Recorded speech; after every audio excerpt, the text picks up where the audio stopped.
Hello mga idol, magandang araw sa lahat, no? So welcome back ulit sa ating YouTube channel, John Ghost Hunter. So ngayong araw mga idol, meron akong i-explore na area mga idol. Itong area mga idol, dito lang malapit sa amin mga idol is itong bundok. Dito ako nagtatrabaho. So kapag pumunta talaga ako dito mga idol, meron talaga akong marinig na mga busis. Maliliit na busis, mga parang mga bata ba yun o ano ba yun sila? Nagsasalita sila. Halos kada punta ko dito, kapag kumuha ko dyan ng kawayan, paririnig ko sila. Hindi ko alam kung guni-guni ko lang ba yun o ano.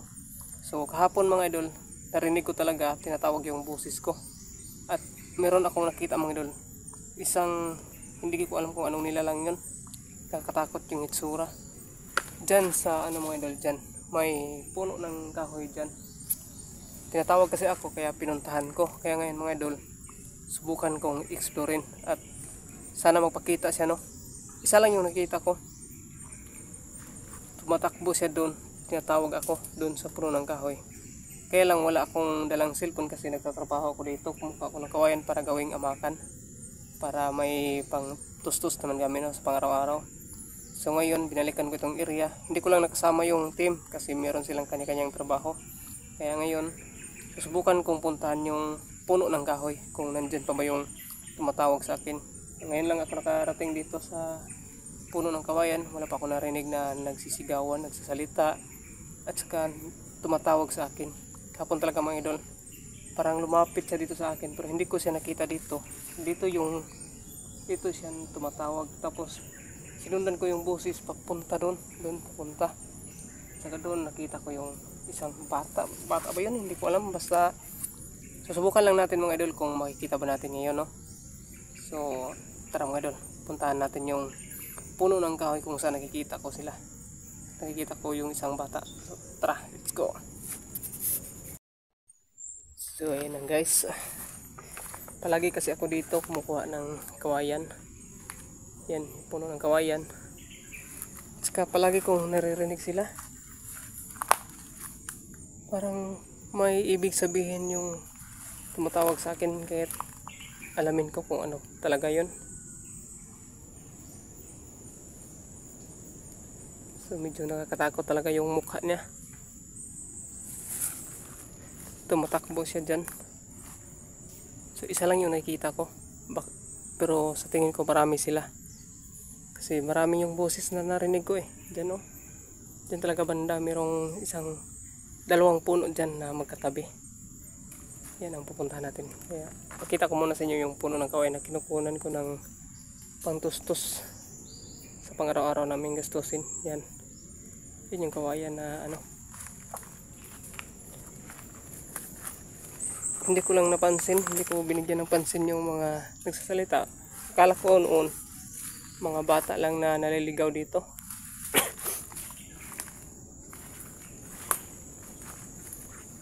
Kaya kahapon iba talaga ang boses niya. Nakakatakot yung boses niya. Tatawag yung pangalan ko. Dito yun guys. Dito. Diyan kasi ako kahapon, oh, sa puno ng kawayan. Diyan kasi ako kahapon. At dito tinatawag ko. Napakaliit ng boses niya. So sana makita natin, no, para malaman natin kung anong nilalang yun. Hindi naman siya nanakit kasi hindi naman ako sinasaktan nila. Lagi ako nandito para lang parang gustong makipag-ibigan, makipagkaibigan. So yan na guys, yan yung sinasabi kong puno ng kahoy. Dalawang puno ng kahoy. So dito sinundan ko siya dito mula doon hanggang dito. Sinundan ko siya dito. At dyan talaga yun. Nakikita ko talaga siya dyan. Dyan sa puno ng kahoy. Yan, oh. Yung isang dalawang malaking puno ng kahoy yan. Isa at dalawa. Dyan ko nakikita yung parang bata pero walang damit. Wala siyang damit, tumatakbo siya. at tinatawag yung pangalan ko. Parang gusto niya akong pasunurin.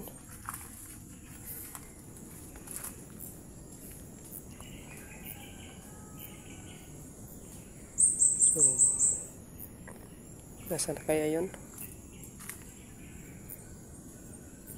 Kasi wala nang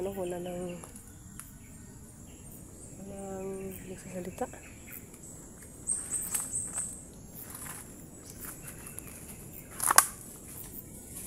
Ito, ayun guys, may tumakbo. Ayun. So, guys, nakita nyo ba? Nakita nyo may tumakbo.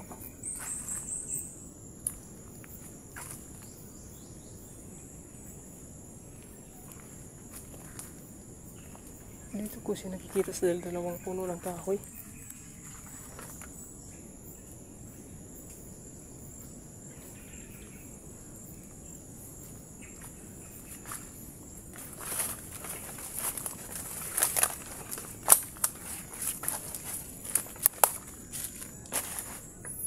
So sana makita natin at ating kausapin.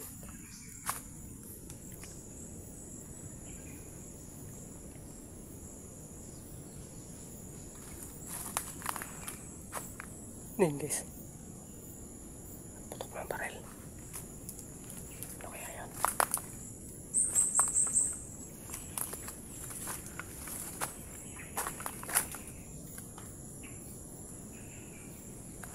So ito yung dalawang puno ng kahoy. Dalawang malaking puno ng kahoy.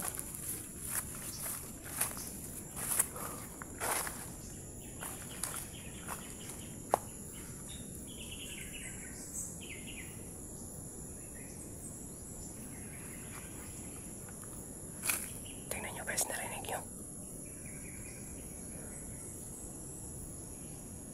Sin guys, meron talaga nagsasalita. Hindi ko alam kung saan yun.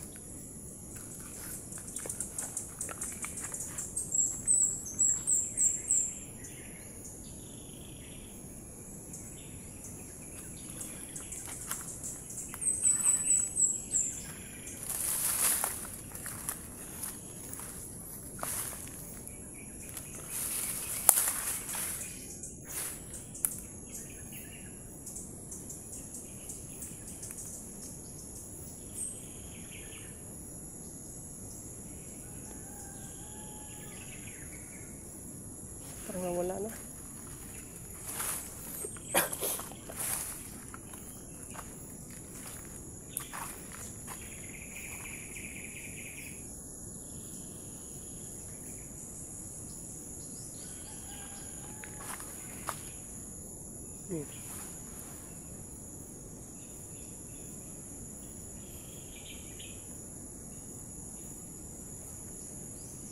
So yun guys, sa mga nagtatanong, no, si Rinan ay bumalik muna sa kaniyang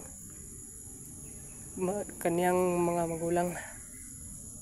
So sa mga nakita sa live ni Idol Dongs, totoo po yun, bumalik na si Rinan doon. Ayun niyang iwan yung nanay at tatay niya.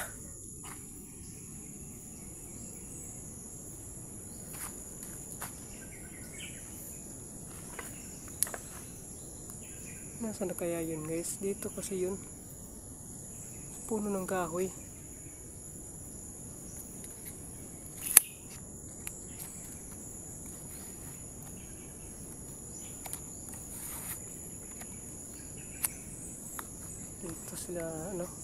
Dito sila nagtatawanan, nagsasalita, parang naglalaro yung mga bata.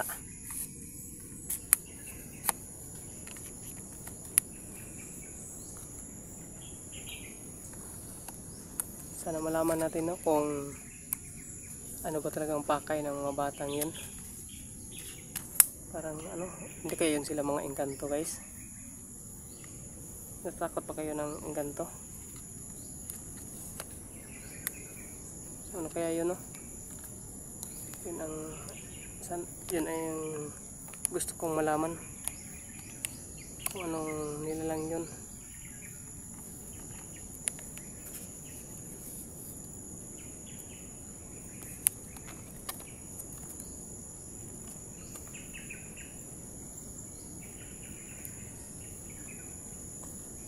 Saan na kaya yun? Parang wala na dito.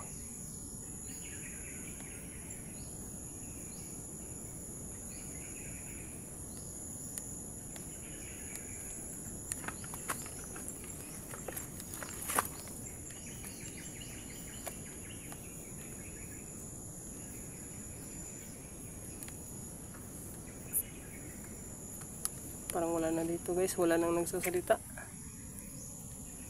Antayin ko lang ha. Nasaan na kaya yun sila?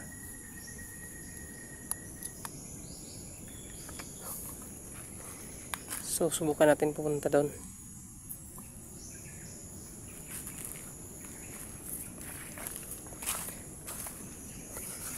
Dito lang kasi yun.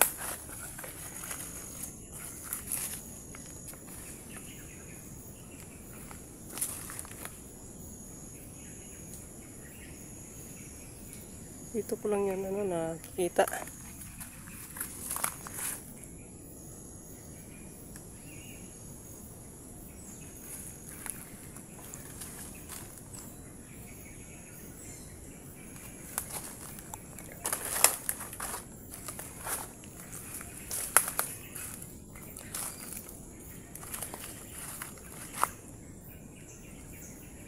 Hindi ko naman alam kung paano sila tatawagin.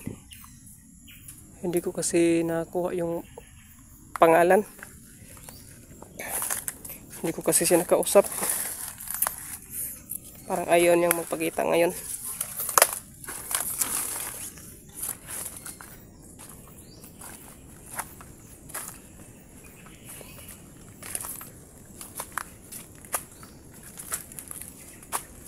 Meron kasing isang malaking puno dyan.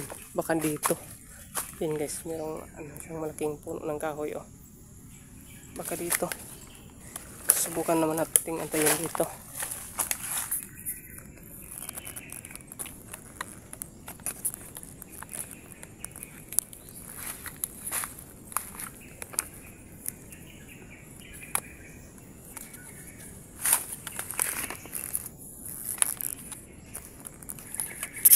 Ano ba namang nangyari sa lagingkit ko? Nasira na.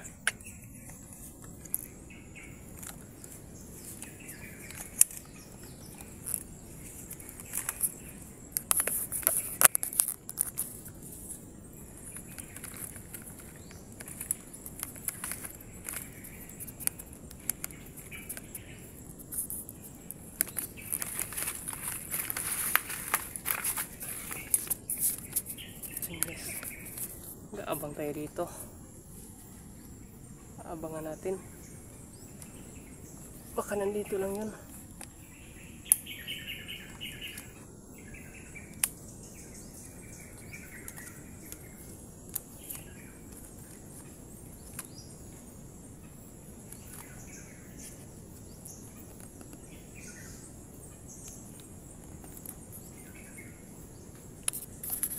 Hirap ng lagingkit ko.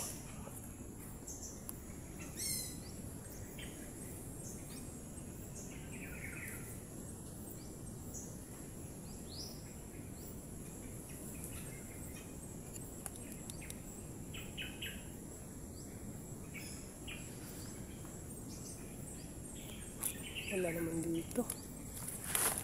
Dito kaya. Guys.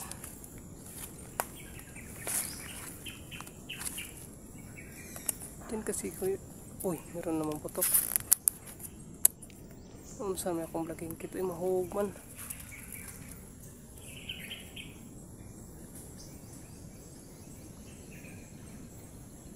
So, matagal na tayo dito.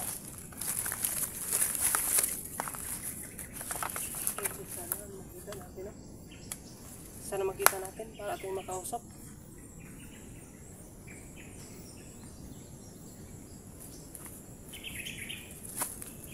Kaya yan.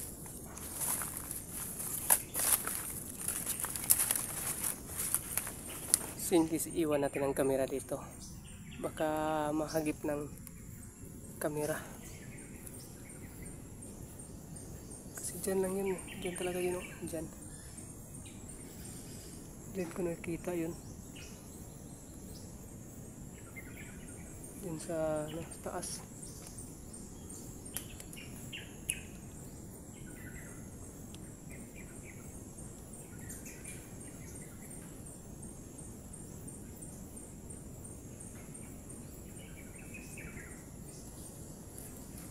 guys, ayan na guys. Ayan na oh. Nakita niyo ba?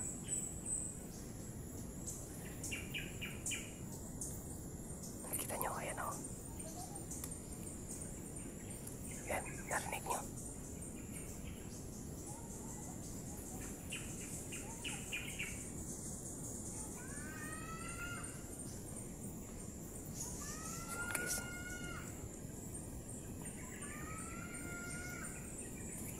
Guys, narinig niyo.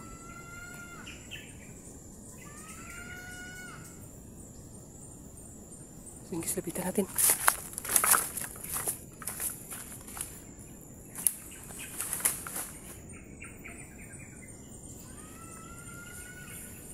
Narinig niyo. Narinig ka. Nagsisigaw. Tara, tara natin.